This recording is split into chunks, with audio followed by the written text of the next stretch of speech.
नमस्कार दोस्तों, शिक्षक दिवस की हार्दिक शुभकामनाएं। मेरा नाम है नैनिका और धुरीना के YouTube चैनल पर आपका स्वागत और अभिनंदन।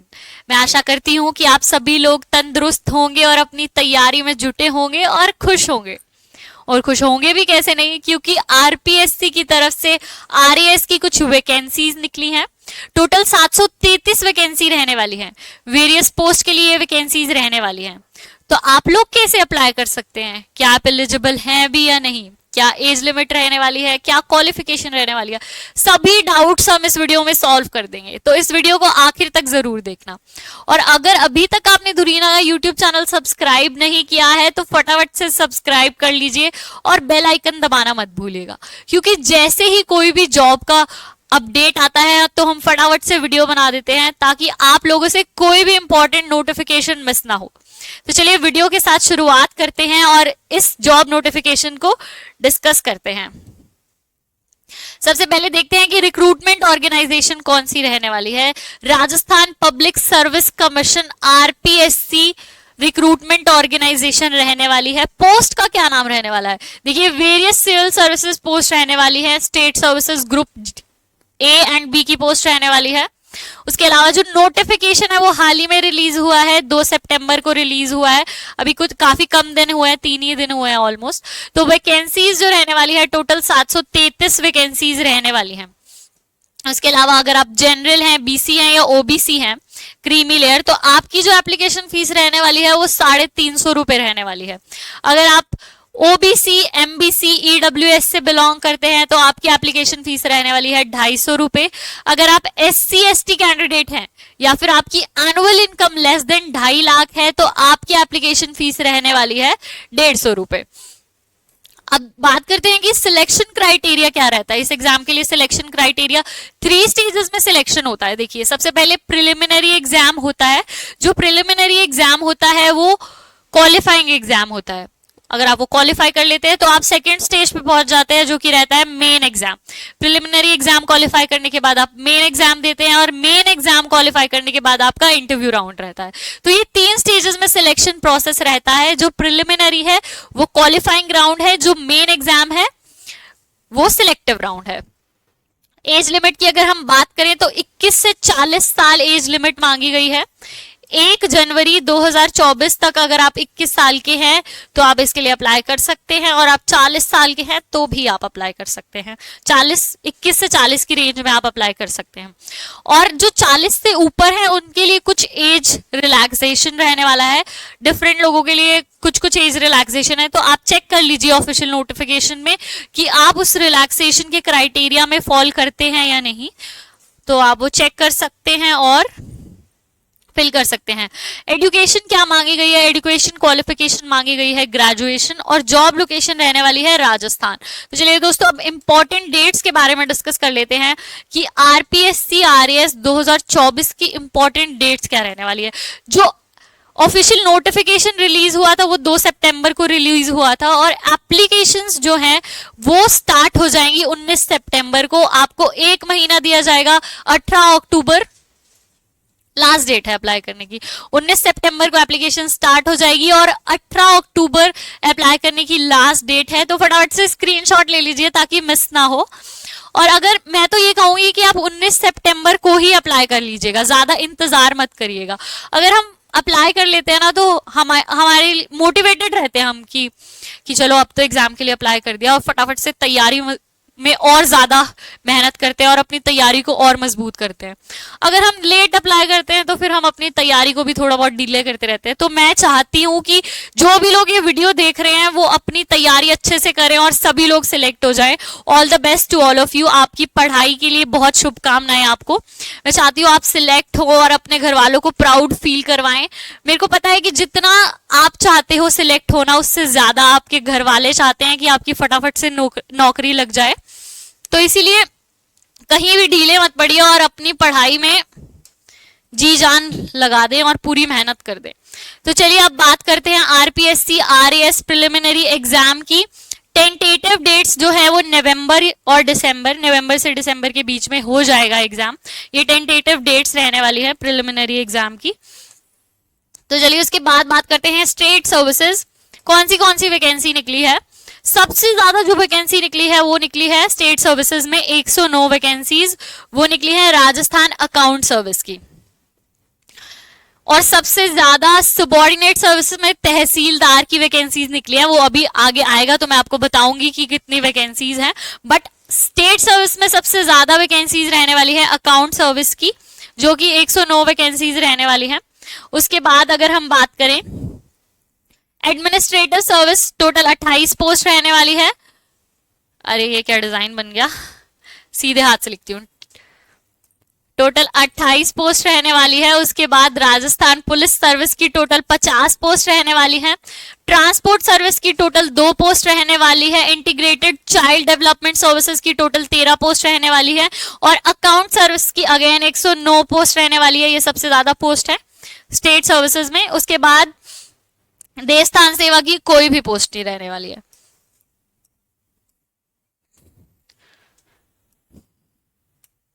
उसके बाद राजस्थान कोऑपरेटिव सर्विस की टोटल 12 पोस्ट रहने वाली है। प्लानिंग सर्विस की 3 पोस्ट रहने वाली है। रूरल डेवलपमेंट सर्विस की 40 पोस्ट रहने वाली है। जेल सर्विस की कोई पोस्ट नहीं रहने वाली है। इंडस्ट्री सर्विस की टोटल 2 पोस्ट रहने वाली है। स्टेट इंश्योरेंस सर्विस की 3 पोस्ट रहने वाली है। वुमेन डेवलपमेंट सर्विस की कोई पोस्ट नहीं रहने वाली। लेबर वेलफेयर सर्विस की 2 पोस्ट रहने वाली हैं। उसके बाद राजस्थान एक्साइज कोई पोस्ट नहीं। रूरल एक्साइज कोई पोस्ट नहीं। राजस्थान स्टेट एग्रीकल्चरल कोई भी पोस्ट नहीं। तो चलिए इसके बाद राजस्थान कॉमर्शियल टैक्स सर्विसेज की 59 पोस्ट रहने वाली है। Rajasthan fertiliser and civil suppliers की टोटल 7 पोस्ट रहने वाली है। और राजस्थान स्टेट एग्रीकल्चर सर्विस की टोटल 16 पोस्ट रहने वाली है। तो सबसे ज्यादा पोस्ट रहने वाली है 109, वो है राजस्थान अकाउंट सर्विस की। चलो सबॉर्डिनेट सर्विस की बात करते हैं। सबॉर्डिनेट सर्विस में सबसे ज्यादा पोस्ट रहने वाली है तहसीलदार की। मैं जानती हूँ कि आप सब लोग उस पोस्ट के लिए इंतजार कर रहे हैं कि कितनी पोस्ट रहने वाली है। चलिए राजस्थान देवस्थान सबॉर्डिनेट की रहने वाली है टोटल 11 पोस्ट। उसके बाद राजस्थान देवस्थान सबॉर्डिनेट एससी की एनएससी की रहने वाली है 11, एससी की रहने वाली है टोटल 2 पोस्ट। और उसके बाद Rajasthan cooperative subordinate service NSC की टोटल रहने वाली है 41 post. Rajasthan integrated child development subordinate service की टोटल 4 पोस्ट रहने वाली है। कोई भी पोस्ट नहीं रहने वाली, कोई भी पोस्ट नहीं रहने वाली। उसके बाद Rajasthan cooperative subordinate service SC की टोटल 2 पोस्ट रहने वाली है। Rajasthan social justice and empowerment subordinate service probation and prison welfare officer 1 post रहने वाली है। राजस्थान तहसीलदार सर्विस जिसकी सबसे ज्यादा पोस्ट रहने वाली है वो रहने वाली है 166 पोजीशंस रहने वाली है तहसीलदार सर्विस की। उसके बाद Rajasthan social justice and empowerment, इसकी 42 पोजीशंस रहने वाली है। राजस्थान तहसीलदार सर्विस टोटल 12, एनएससी की 166, एससी की 12 पोजीशंस रहने वाली है। फिर उसके बाद Rajasthan social justice and empowerment इस एससी की रहने वाली है total 8 post. Rajasthan subordinate excise कोई भी पोस्ट नहीं, कोई भी पोस्ट नहीं। इसके बाद Rajasthan social justice and empowerment subordinate service district probation secure society welfare officer NSA total 14 post रहने वाली है। Rajasthan social justice and empowerment total subordinate service district probation society welfare officer 3 post रहने वाली है। Rajasthan labour welfare subordinate service 8 post रहने वाली है। उसके बाद Rajasthan subordinate service state agriculture marketing department section 55 position रहने वाली है। Rajasthan food and civil logistics subordinate service total 17 post रहने वाली है। Rajasthan food and civil logistics service NSA की रहने वाली है 17 और एससी की रहने वाली है टोटल 1 पोजीशन। तो एज लिमिट की हम बात करें, एज क्राइटेरिया रहने वाला है 21 से 40 साल एज ऑन 1/1/25। ठीक है, एज रिलैक्सेशन मिलेगी 3 साल ओबीसी को और 5 साल एससी एसटी कैंडिडेट्स को। और भी लोगों के लिए एज रिलैक्सेशन है, वो आप ऑफिशियल नोटिफिकेशन में चेक कर लीजिएगा। मैं उसका लिंक भी बायो में अटैच कर दूंगी और अदरवाइज आप डाउनलोड कर सकते हैं, वो मैं बताऊंगी आगे कि आप कैसे ऑफिशियल नोटिफिकेशन डाउनलोड कर सकते हैं। और एजुकेशनल क्वालिफिकेशन क्या मांगी गई है, 1 must have completed a bachelor's degree from a recognised institute, college और यूनिवर्सिटी इन एनी स्ट्रीम किसी भी स्ट्रीम में आपकी ग्रेजुएशन हो सकती है, इंक्लूडिंग साइंस, कॉमर्स, आर्ट्स, किसी भी स्ट्रीम में आपकी ग्रेजुएशन डिग्री हो सकती है। अगर आप ग्रेजुएट हैं, अगर आपकी बैचलर डिग्री हो चुकी है, तो ये आपके लिए एक बहुत अच्छी अपॉर्चुनिटी है अप्लाई करने की। तो फटाफट से आप अप्लाई कर लीजिएगा। डेट्स आपने नोट कर ही ली होंगी अभी तक कि कब एप्लीकेशन स्टार्ट होंगी।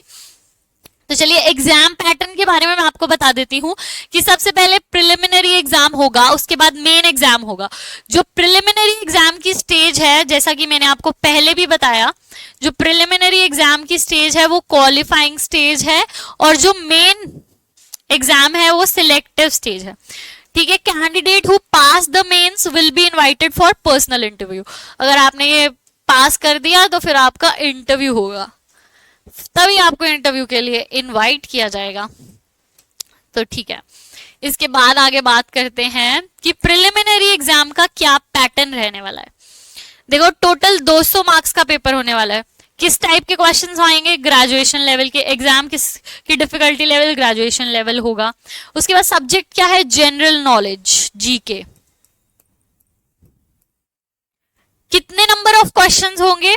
नंबर ऑफ क्वेश्चंस होंगे 150। 200 मार्क्स का एग्जाम रहने वाला है, और एग्जाम के लिए आपको मिलेंगे टोटल 3 घंटे। 3 आवर्स का एग्जाम रहने वाला है, 200 मार्क्स का एग्जाम रहने वाला है, 150 क्वेश्चन रहने वाले हैं। तो ये आपको क्वालिफाई करने के लिए पढ़ लेना चाहिए, क्योंकि 150 क्वेश्चंस करने हैं आपको। चलिए आगे बात करते हैं मेन एग्जाम। डिस्क्रिप्टिव एग्जाम रहेगा मेन एग्जाम। जो प्रिलिमिनरी एग्जाम क्वालिफाई कर पाएगा उसी को एडमिट कार्ड रिसीव होगा मेन एग्जाम्स के लिए। ऑब्वियसली मैंने आपको पहले भी बताया कि अगर आप प्रिलिमिनरी क्वालिफाई करते हैं तभी आप मेन एग्जाम के लिए अपेयर हो सकते हैं, और अगर आप मेन एग्जाम पास करते हैं तभी आप 3rd स्टेज तक पहुंच पाएंगे। ये आपको सभी स्टेजेस पास करनी होंगी, तभी आप इंटरव्यू की स्टेज तक पहुंच पाएंगे। चलो, एग्जाम डिस्क्रिप्टिव टाइप क्वेश्चंस होंगे। उसके बाद 4 टोटल पेपर्स, 4 कंपल्सरी पेपर्स होंगे। आपका एग्जाम का लेवल ग्रेजुएशन रहने वाला है। Each paper consist of 2 short answer questions, 5 medium answer questions and 10 long answer question. Short answers के 2 क्वेश्चन, 5 मीडियम आंसर के क्वेश्चन और 10 लॉन्ग आंसर के क्वेश्चन। अब 4 कंपल्सरी पेपर्स होंगे। सबसे पहले जनरल स्टडी 1 जो कि 200 मार्क्स का होगा, इसके लिए आपको 3 घंटे दिए जाएंगे। फिर जनरल स्टडी 2 जो भी अगेन 200 मार्क्स का होगा, इसके लिए अगेन आपको 3 घंटे दिए जाएंगे। जनरल स्टडीज 3 इसके लिए भी आपको 200 मार्क्स का होगा और 3 घंटे दिए जाएंगे। जनरल हिंदी एंड इंग्लिश का टेस्ट होगा, जिसके जो 200 मार्क्स का होगा, आपको 3 घंटे दिए जाएंगे। टोटल जो आपका एग्जाम है वो 800 मार्क्स का होने वाला है।